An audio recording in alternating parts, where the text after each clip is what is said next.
they intended it to be exactly like this. Okay, that's what they intended. What actually happened? What actually happened?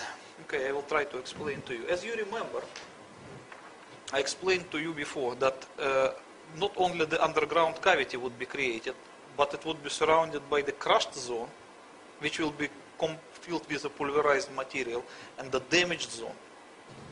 So I have another drawing, it is also from my book, that the demolition idea actually looked like this. The tower goes under surface 27 meters, and another 50 meters was the position of nuclear charge, the zero box. And the after cavity will look like this, after the explosion 100 meters. So the tower is supposed just to disappear into the cavity. Yes. Okay. But as you remember, when I explained to you in the previous drawing about the underground nuclear explosion 500 meters deep, Yes. all those zones, they were more or less concentric. Yes. The cavity, the crushed zone, and the damaged zone. Because the pressure from every direction, when the charge is buried sufficiently deep, is the same. I mean, the resistance of materials from every direction is the same. Yes. So the expansion of all these rings will be almost the same to every direction.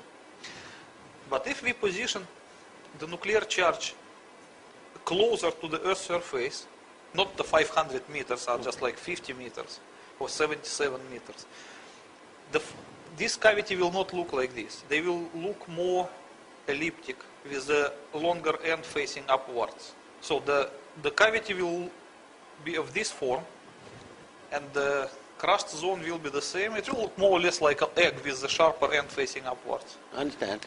Why it happens? Because the resistance of materials towards the Earth's surface is the least. And everything always goes by the way of the least resistance. Oh, so if it's going through, that pressure is going through the foundations, then it reaches a floor, then it reaches a carpet, then it reaches a desk, and there's nothing like solid granite that it's pushing against. No, as you see, here I make the cavity of the round form, but Yes. that is in the ideal case, but nothing is ideal in reality. So if the tower is like this, and the nuclear charge is positioned here, it would not produce exactly round cavity. It will produce cavity of this form. Okay.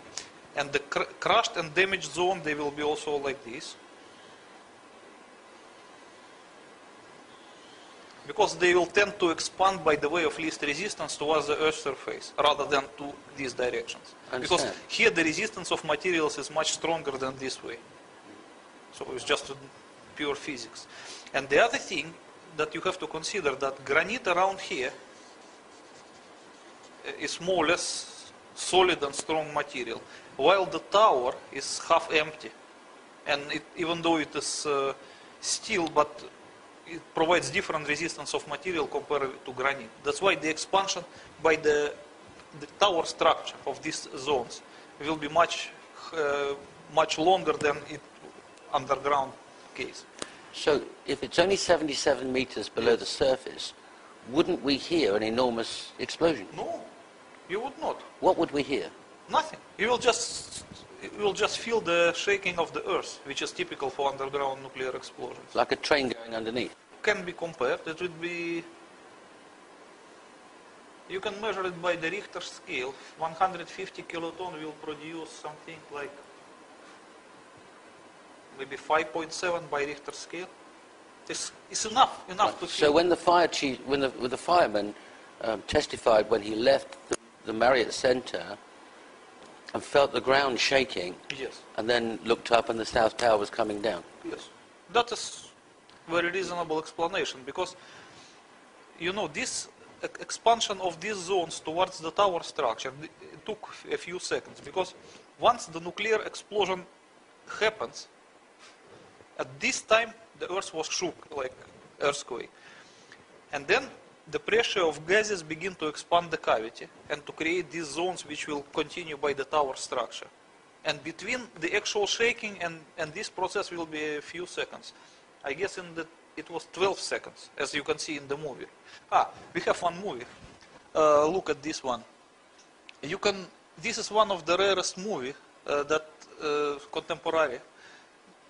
You can see that the tower begins suddenly to shake. Yes. You can see it in this. And then you can measure, you can count 12 seconds and the tower started to come down. So it takes 12 seconds for what to happen? For these 12 seconds, the pulverization wave was propagated towards the tower, towards the pulverization. The tower. Yes. That means the pressure causing a crash zone?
Okay, I explain to you. You see, let's say this is our tower. And this is the Earth's surface. Our nuclear charge is here. The first, it will create a primary size of the cavity. In result, it will be because of the disappearance of the rock. It will be evaporated. And then the pressure of the gases, which is a former rock, will try to expand the cavity. So it will expand the cavity a little bit. And then the next area will be already compressed by this process. So it will create the three zones. The outer one is a damaged zone. This is the border of damaged zone. And this is the border of crushed zone. And this is the border of the cavity. And all of them will expand, mostly to this direction. So before the foundation of the tower will be reached by the border of expanding cavity, it will be first reached by the border of the damaged zone, which will continue to propagate upwards until it reaches some, maybe 350 meters. Okay? And then it will be followed by the border of the crushed zone, which will continue the same way until it reaches maybe 300 meters.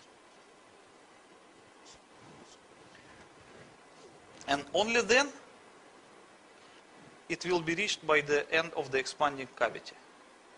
So in this process, as you can see, the first tower will be damaged into small pieces until 350 meters. And immediately it will be also pulverized up to 300 meters. So this will be dust, complete microscopic dust. So the Very tower, typical the for the crushed steel, zone. the computers, the desks, the chairs, the Even carpet, the human beings. dust. Everything will be just transformed to complete microscopic dust. And this area will be damaged into small debris. And because the tower was above 400 meters, this part will be still undamaged, means solid and heavy. So by the gravitational forces, it will, in the next second, it will just press down